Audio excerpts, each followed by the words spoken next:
Oui, oui, mon ami, je m'appelle Lafayette, the Lancelot revolutionary of the set. Hey, not gonna lie, that took me 3 takes, but we got there in the fist bump. Yeah. Fist bump! Fizzle it out. Yeah.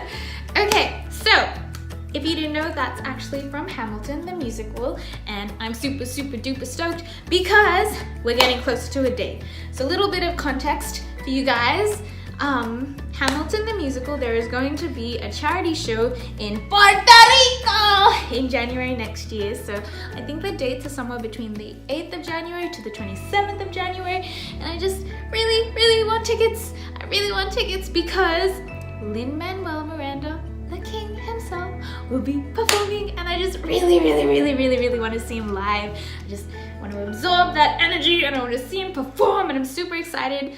And I know they started casting, so should be good, should be good. And waiting for more updates. If you guys hear anything, can you please share the details with me? Because I really, really, really want tickets. And it's really cool because it's all for a great cause as well. So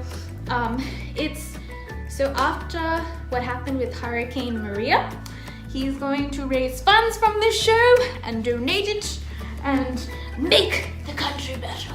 And so I'm excited. I'm super excited because it goes towards a good cause as well. And I think tickets start from $10, but that's for the locals. And then they go up and up and up and up. And I want to go to the show. Yeah. I want to go to the show. Yeah. Anyway, that's not why I started singing in French.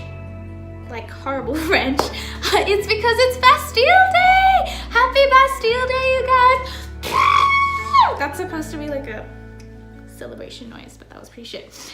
Yeah, happy Bastille Day, guys. What is Bastille Day? What does it celebrate?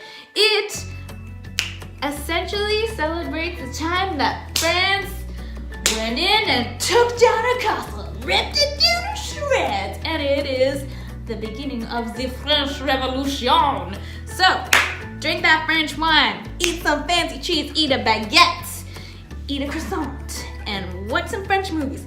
Wear that beret. Work it, because you know what? Bastille Day, best to feel extra French. Yeah. Yeah, so I'm pretty happy because it's Bastille Day. And yeah, you should be happy too because life is awesome. Anyway, so the main reason why I wanted to make this video is because I read something on the interwebs and I wanted to talk about it. So let's close our eyes for a second. I want to visualize what I'm saying. I want you to close your eyes too. Are they closed? They better be closed, okay? So, imagine you have bought a lottery ticket and they have just announced that you won $1 million. Now, what would you do with that money? Because I find that whenever you ask people that question, like, what would you do with $1 million? They'll always say something generic and cheesy, and it'll be like, oh, I will donate it to a charity that is close to my heart. And I will give it to my parents because I am such a selfless, amazing human being. But let's be real, humans are selfish beings, and if everyone was really that generous, I'm sure that things like poverty would not exist in the world, and you know, there would be money for everybody and enough resources for everybody, but that isn't the case, you see?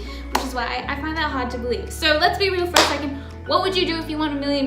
Because I don't know, I would give some to my parents.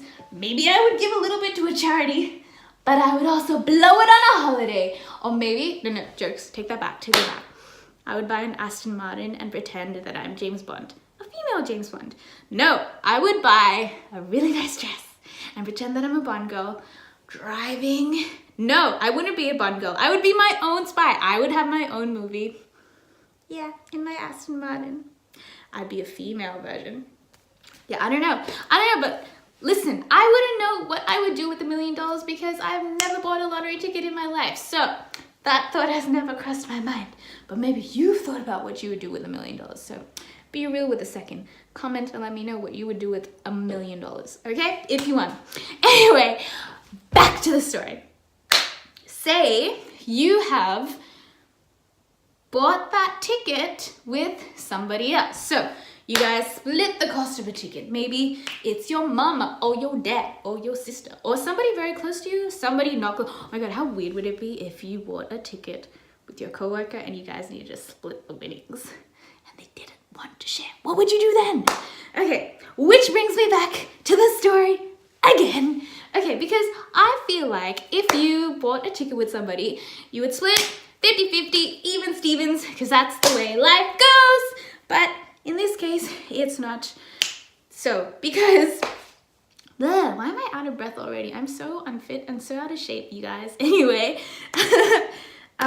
this story takes place in Canada, and I always thought Canadians are super nice. Like, I went to the hockey a couple weekends ago. Sorry, I just want to get what I needed to get. I went to the hockey a couple of weeks ago, and it was the US versus Canada, and I went for Canada because Canadians are nice. And also I thought they would win because isn't like hockey Canada's national sport? You guys sucked. Jokes. I didn't do it for that. I did it more because Canadians are nice. And they lost the series, by the way. But that's beside the point. This story took place in Canada. It's not a story, it's real life. Tiara, what are you doing? Anyway, so there was an aunt and a nephew, and they had one. Oh, wait, hold on. I have stats. No, not stats. I have details because I wrote it down because I'm efficient.